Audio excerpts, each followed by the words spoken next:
Hello students, myself Richa Singhal, lecturer in Mechanical Engineering Department from GPC Jhunjhunu. Today we will discuss about the topic sliding mesh gearbox. ये आपके ME 206 का एक topic है automobile engineering का sliding mash gear box. तो आज हम इसकी कंस्ट्रक्शन और वर्किंग के बारे में डिटेल्स में पढ़ेंगे। तो सबसे पहले कंस्ट्रक्शन के बारे में देखते हैं कि स्लाइडिंग मैश गियर बॉक्स का कंस्ट्रक्शन किस प्रकार होता है। तो ये जो डायग्राम आपको दिखाई दे रहा है, इसके अंदर इसके इम्पॉर्टेंट कंपोनेंट्स हैं वो बताए गए हैं।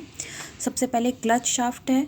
क्लच शाफ्ट क्या काम करती है? यह इंजन से पावर ट्रांसमिशन का काम करती है। जैसा कि आपको पता है कि क्लच होता है वो इंजन से पावर जो मिलती है उसे ट्रांसमिट करने का काम करता है। तो क्लच शाफ्ट है जो इंजन की पावर को ट्रांसमिट करने का काम करती है। इसके साथ में क्लच गियर है जो ग्रीन कलर में दिखाई दे रहा है, वो क्लच गियर है। ये क्लच शाफ्ट के साथ में अटैच होता है। तो क्लच शाफ्ट से आने वाली पावर है जो इंजन से हमें मिलती है वो क्लच शाफ्ट में आती है, और क्लच शाफ्ट है ये पावर क्लच गियर को ट्रांसमिट करता है। तो अगर क्लच शाफ्ट रोटेट करेगी तो क्लच गियर भी रोटेट करेगा। उसके बाद सेकेंड शाफ्ट है अपनी ले शाफ्ट, जो कि ब्लैक कलर से डिनोट की गई है। ले शाफ्ट है, इसे हम काउंटर शाफ्ट भी बोलते हैं। ले शाफ्ट के ऊपर हैं जो कुछ गियर्स हैं जो फिक्स्ड हैं, जो रिजिडली फिक्स्ड होते हैं। ये ब्लू कलर से डिनोट किया है।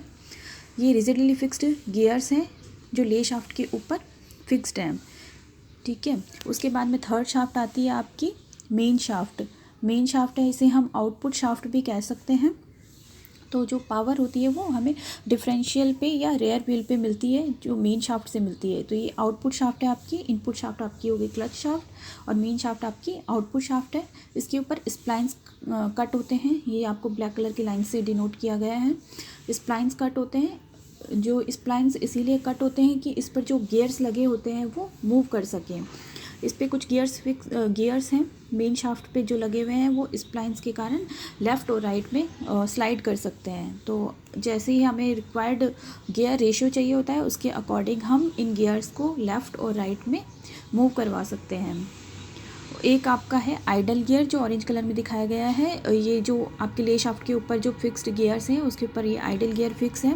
आइडल गियर का काम क्या होता है? यह स्पीड को रिवर्स डायरेक्शन करने का काम होता है। इसको जो हम रिवर्स गियर यूज़ करते हैं जिसमें डायरेक्शन होती है वो गियर की रिवर्स हो जाती है, वो आइडल गियर के थ्रू होता है। फॉर सपोज़ आपको जैसे माना क्लच शाफ्ट है वो क्लॉकवाइज डायरेक्शन में रोटेट कर रही है, तो क्लच शाफ्ट से पावर है वो क्लच गियर में ट्रांसमिट हो गई, और उसके बाद में ये ले शाफ्ट के गियर्स के साथ अटैच है। तो ये गियर्स हैं, ये भी सभी गियर्स रोटेट करने लग जाएंगे, सभी क्लॉकवाइज डायरेक्शन में रोटेट करने लग जाएंगे।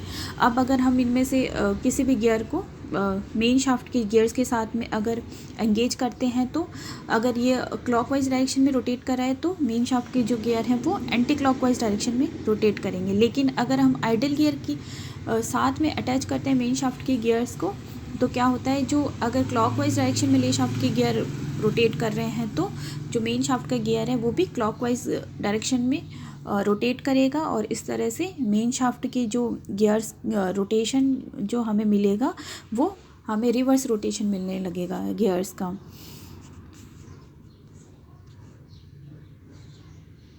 तो आइडल गियर का काम होता है वो स्पीड डायरेक्शन को रिवर्स करने का काम होता है। अब बात करते हैं हम वर्किंग की कि ये किस प्रकार वर्क करता है।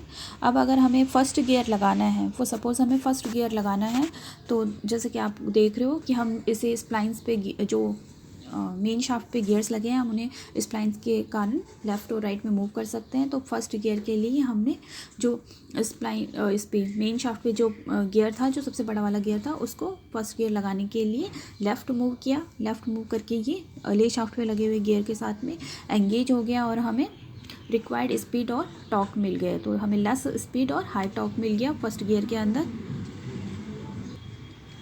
और आउटपुट शाफ्ट जो मेन शाफ्ट है हमें उस पर पावर मिल गया। उसके बाद हम वापस इसे न्यूट्रल पे ले आए, राइट में मूव करवा के फर्स्ट गियर को न्यूट्रल के अंदर ले आए। अब हमें रिवर्स गियर लगाना है, तो इसी गियर को हम राइट में मूव हमने राइट में मूव करवा लिया, और ये आइडल गियर के साथ में कनेक्ट हो गया, और इस तरह से ये ले शाफ्ट के जो गियर है उसके साथ में एंगेज हो गया और हमें डायरेक्शन है वो रिवर्स मिल जाएगी। अब वो सपोज़ अगर क्लच शाफ्ट क्लॉकवाइज डायरेक्शन में रोटेट कर रही है तो ले शाफ्ट के जो गियर्स हैं रिजिडली फिक्स्ड वो सभी क्लॉकवाइज डायरेक्शन में रोटेट करेंगे, और इस पर आइडल गियर लगा हुआ है तो जो हमारी मेन शाफ्ट पे लगा हुआ जो गियर है ये भी क्लॉकवाइज डायरेक्शन में रोटेट करेगा। इस तरह से हमें मेन शाफ्ट पे जो डायरेक्शन मिलेगी वो रिवर्स मिल जाएगी।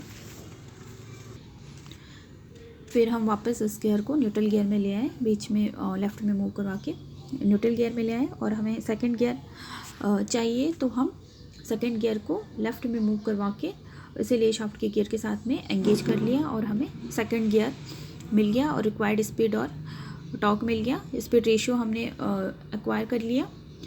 देन इसके बाद हम इसे वापस न्यूट्रल कर देंगे, राइट में मूव करवा कर हमने अब सेकंड गियर को न्यूट्रल कर दिया। देन उसके बाद में थर्ड गियर के लिए हमने ये जो सबसे छोटे वाला गियर है इसको लेफ़्ट में मूव करवाया और ये डायरेक्ट क्लच गियर के साथ में अटैच हो गया। तो क्लच शाफ्ट से जो डायरेक्ट पावर है वो डायरेक्टली मेन शाफ्ट को ट्रांसमिट हो जाएगी। तो इस तरह से हमारे ये जो सभी गियर्स हैं, first gear, second gear, third gear, ये वर्क करते हैं। रिवर्स गियर की भी वर्किंग आपको बता दी है। तो ये सब स्लाइडिंग मैश गियर बॉक्स की कंस्ट्रक्शन और वर्किंग के बारे में था।